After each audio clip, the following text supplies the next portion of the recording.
This is Everyday Tension. Real stories based on real experiences about everyday conflicts people rarely talk about. This story was shared anonymously. If you'd like, you can support the channel by liking or subscribing and let me know in the comments where you're listening from. Here's what happened.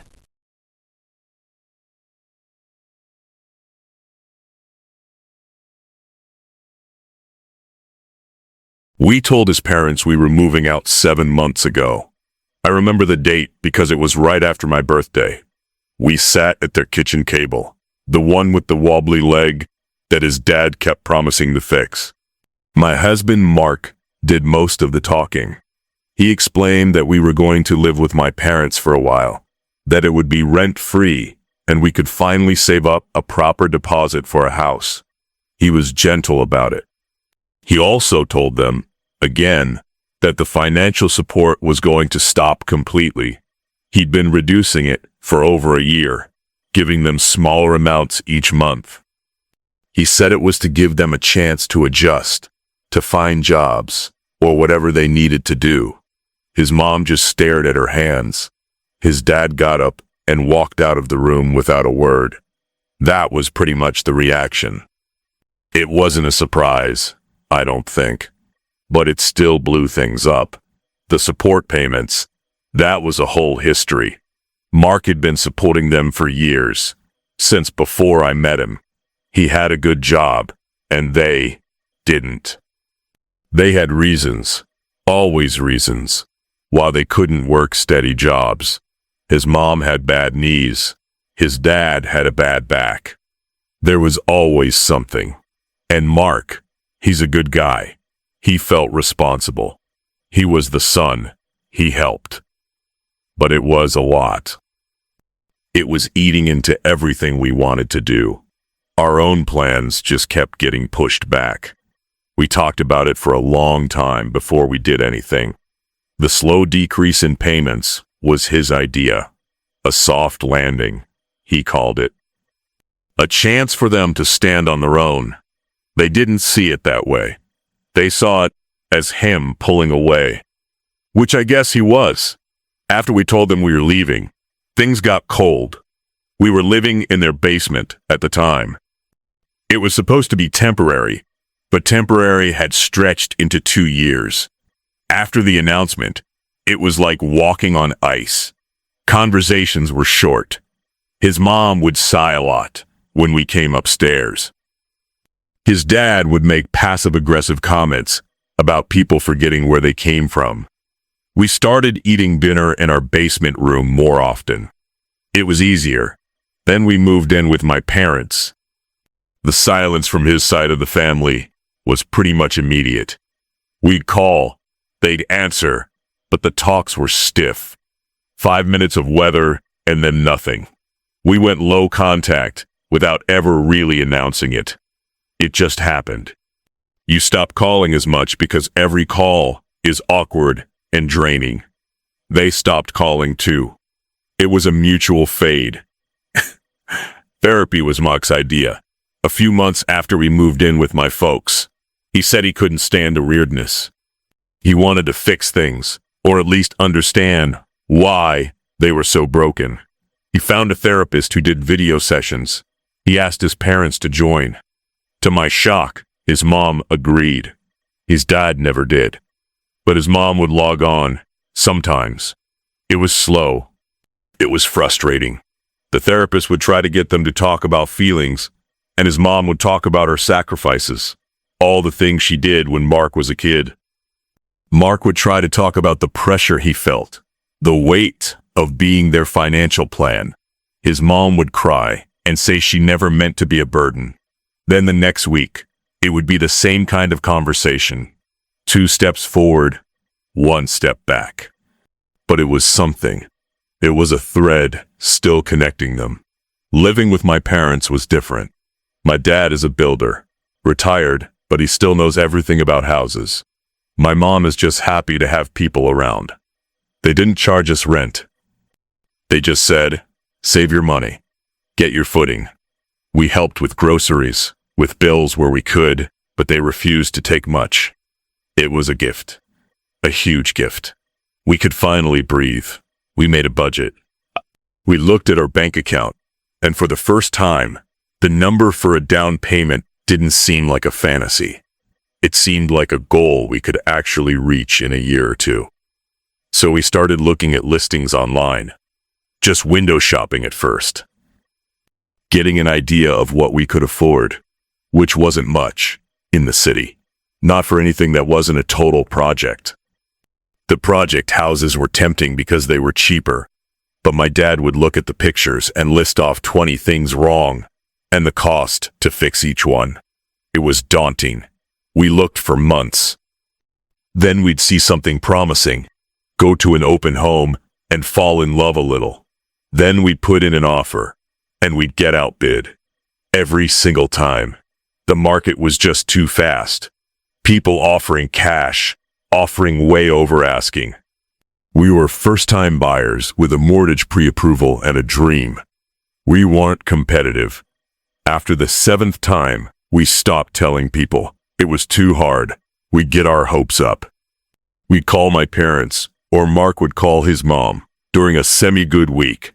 And we'd say, we found a place, we put an offer in, and then a day or two later, we have to call back and say, never mind, we lost it. The disappointment from everyone else started to feel like another weight. Their sympathy was nice, but it also made the failure more real. So we made a pact. We wouldn't tell anyone until we had the keys, or at least until the offer was accepted and things were looking solid. It was just easier that way. Fewer people to disappoint. 5 days ago, I was scrolling through listings like I did every morning with my coffee. I saw this one house. It was further out, in the countryside, a good 30-minute drive from the city. The photos showed this old brick place with a big porch and a tin roof. A couple of acres. It was priced at the very top of our budget, but it was so beautiful, it made my heart ache. I showed Mark. He looked at the pictures for a long time. He said, "When's the open home?" It was that same day. In 3 hours. We looked at each other. We hadn't planned on going out that day. It was a Saturday. We were just going to do laundry and maybe go to the hardware store with my dad. I called my parents. My dad answered. I said, "There's a viewing today, out in the valley. Can you come?" He said, "Give me the address." That was it. The drive out was nice. It was a sunny day. My parents followed in their truck. We talked about stupid stuff, not about the house. I think we were both trying not to get our hopes up. We'd done this so many times before. We pulled up to the place and it was better than the pictures. The brick was warm in the sunlight. There was a big old oak tree in the front yard. The real estate agent was a friendly woman who gave us a brochure and let us wander. My dad immediately started poking around. He knocked on walls. He opened and closed doors. He went down into the crawl space with a flashlight he keeps in his pocket. Mark and I just walked through the rooms. They were empty. The floors were original hardwood, a little scuffed but full of character. The kitchen was old, but it was clean and solid. There was a window over the sink that looked out over the back field. I stood there and imagined washing dishes and looking at that view. Mark came up behind me and put his hands on my shoulders. He didn't say anything. He didn't have to. We met up with my parents on the porch. My mom was smiling. My dad had his thoughtful look. The agent was inside on a phone. "Well," I said. My dad wiped his hands on his jeans. "It's mint," he said. "Structurally, it's sound. Roof's good. Foundation's good. Plumbing and wiring are old but serviceable. No major issues I can see. It's been loved." That was it. That was the best thing he could have said. Mint. On the drive back to my parents' house, we all talked in excited, overlapping sentences. Could we afford it? It was at the very top. What about the distance? Mark's commute would be longer. But look at the space, the land, the peace. My mom said, "You could have a garden." My dad said, I could help you build a workshop. We got back and sat around the kitchen table with my laptop, running numbers. The monthly mortgage payments, the estimated utilities, the cost of fuel for the longer drive. It was tight, really tight. We'd be house poor for a while. We sat in silence for a minute, looking at spreadsheet. Then my dad cleared his throat. He and my mom exchanged a look. "We've been talking," he said. "We want to help. We can give you a gift for the down payment. Not a loan, a gift." He named a number. It was enough to bring the mortgage down to a manageable level. Enough to make the monthly payments something we could handle without eating rice and beans every night. I started crying. I couldn't help it. Mark looked stunned. We both tried to protest, but my mom shushed us. "It's your money," she said. "We've been putting it aside for you. For this. Let us do this." So we did. What else could we do? We said thank you about 100 times. It still didn't feel like enough. We put the offer in the next morning. The agent called us in the afternoon. She said there were 2 other offers, but ours was the strongest. Did we want to increase our bid at all? We talked it over, a frantic, whispered conversation in the hallway of my parents' house. We decided to go up a little, a small amount that was still within the new comfortable range my parents' gift had given us. We sent the number back. We waited. That evening, the agent called. "Congratulations," she said. "It's yours." We hugged. We jumped up and down like kids. We called my parents into the room and told them. My mom cried. My dad grinned and shook Mark's hand. We opened a bottle of wine that had been in my parents' cupboard for a year. We celebrated. It felt real. It felt solid. For the first time in this whole long, frustrating process, we had actually gotten the house. We weren't just dreaming anymore. The next day, reality started to set in. Paperwork, mortgage stuff, inspections. We were busy and happy. In the middle of it all, Mark looked at his phone. He had a quiet moment. He said, "I should tell my mom." I felt a knot form in my stomach. I didn't say anything. I just nodded. He wanted to share the good news. He wanted to include her. After all the therapy, after the slow attempts to reconnect, this felt like a happy thing to share. A step forward. A way to say, "Look, we're doing okay. We're building our life, and I want you to be a part of that." I understood why he wanted to call. I also dreaded it. He went into the bedroom for privacy. I stayed in the living room, pretending to read a document from the bank.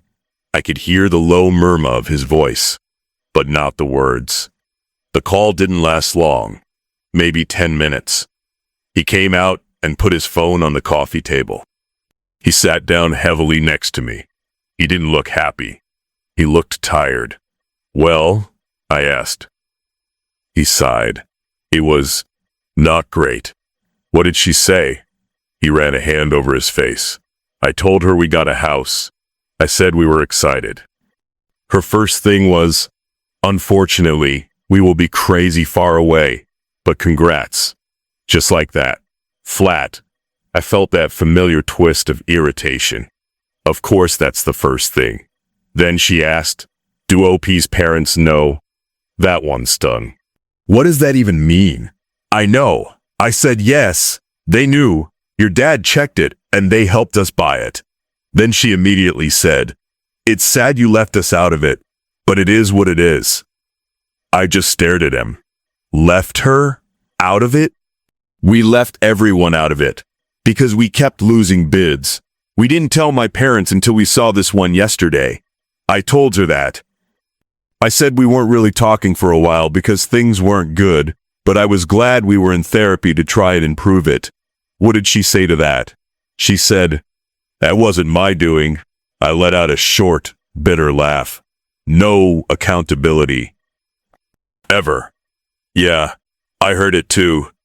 Then she asked, 'Is it good now?'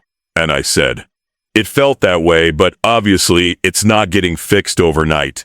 I was trying to be honest. You know? Not pretend everything is perfect, but acknowledge we're trying. He stopped. He looked down at his hands. Then she started crying. She said she was crying because her relationship with me isn't great. She said she doesn't know what she did wrong. It just spiraled from there. I tried to keep it on the house, on the good news, but she couldn't stay there. She ended by saying, "I don't want to take away your joy. Let's talk another time." And then she hung up. The room was quiet. The excitement from the morning felt like it had leaked out, replaced by this old, heavy feeling. "She made it about her," I said, finally. "She made your good news about her feelings."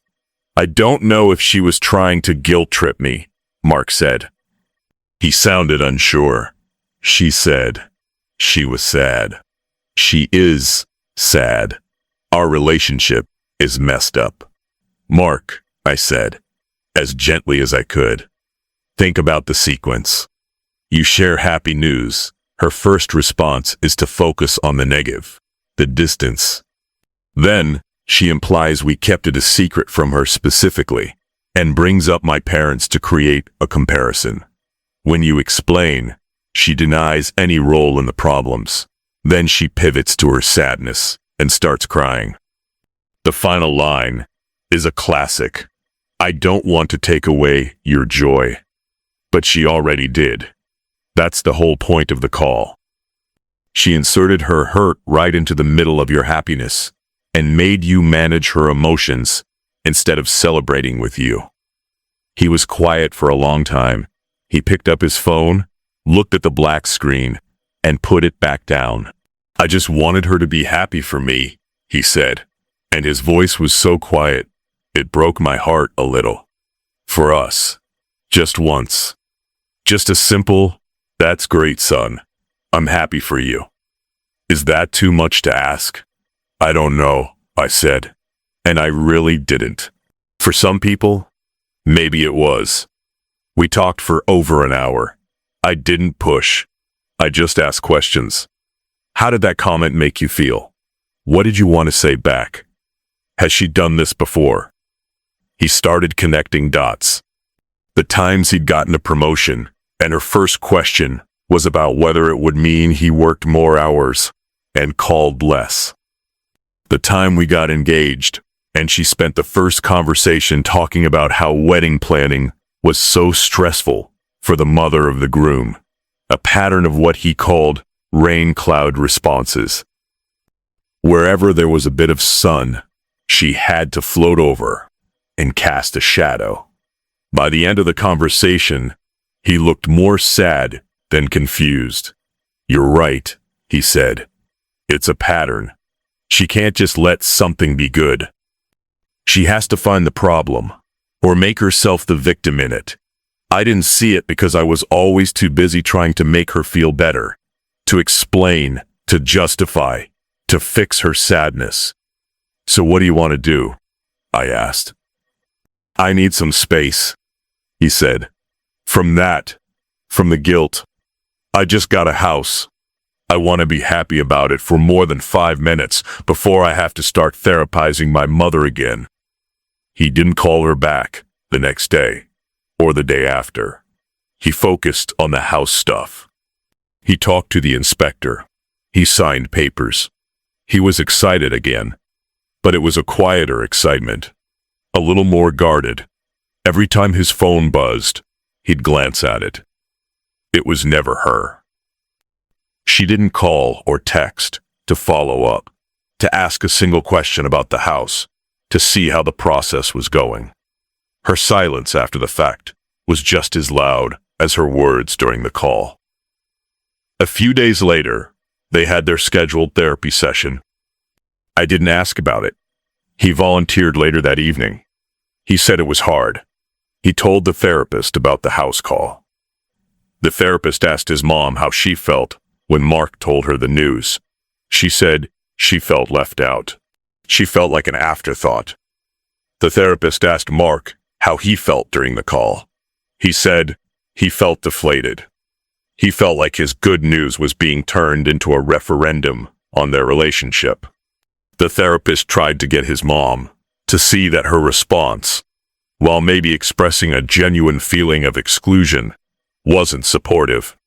That sometimes you have to put your own feelings aside for a minute to share in someone else's joy. His mom just repeated that it was sad she wasn't included. She didn't seem to get it, or she didn't want to get it. The session ended with no real resolution, just more of the same circular feelings. Mark said he felt exhausted afterwards. More tired than if he'd spent the day digging post holes. That was a week ago. The house process is moving along. We're in the boring, stressful part of waiting for approvals and signing more forms. My parents are involved every step of the way, asking questions, offering advice, sharing in the little victories. It's nice. It's supportive. It's what I imagine family being like when you have big news. Mark's parents are a quiet absence. He doesn't bring them up much. I know he's still hurting. I see it when he's quiet for too long, staring out the window. He's mourning something. Not the relationship as it is, but the relationship he wishes he had. The one where you can call your mom with big news and just feel lighter afterwards, not heavier. He's taking the space he needs. He's not initiating contact. He's responding to her texts, but they're short and factual. He's protecting his joy, brick by brick, building a wall around this new, fragile happiness of ours, so it can grow without being overshadowed. It's a practical thing he's doing. It's not dramatic. There's no big confrontation. He's just stepping back. Sometimes I wonder if she'll ever see it, if she'll ever realize that her sadness is a choice, and it's a choice that pushes him further away every time she makes it. Maybe she will. Maybe therapy will eventually crack through. Or maybe this is just how it's always going to be. A low-grade ache in the background of our lives. A relationship conducted at arm's length, measured in short, careful calls, and managed expectations. We're getting the keys next month. We're planning to paint the bedroom first. A light, warm color. We'll move our stuff in slowly. My dad is already drawing up plans for garden beds. It's all so real and so good. And mixed up in all that good is this other thing. This strand of disappointment that's tied to Mark's family. It doesn't ruin the good. It just sits beside it. A reminder that happiness isn't a simple thing. It's complicated. It comes with history, with baggage, with people who can't always be happy for you, even when they say they want to be. Mark is okay. He'll be better once we're in the house, I think. Once he has a project, a space of his own to care for. He's resilient, but I see the cost. I see the way he hesitates now before sharing good news with anyone, a flicker of caution in his eyes. I hope that fades in time. I hope our new home, out there in the countryside under that big oak tree, is a place where good news can just be good news, where joy doesn't have to be defended. It's a hope, anyway. We're working toward it.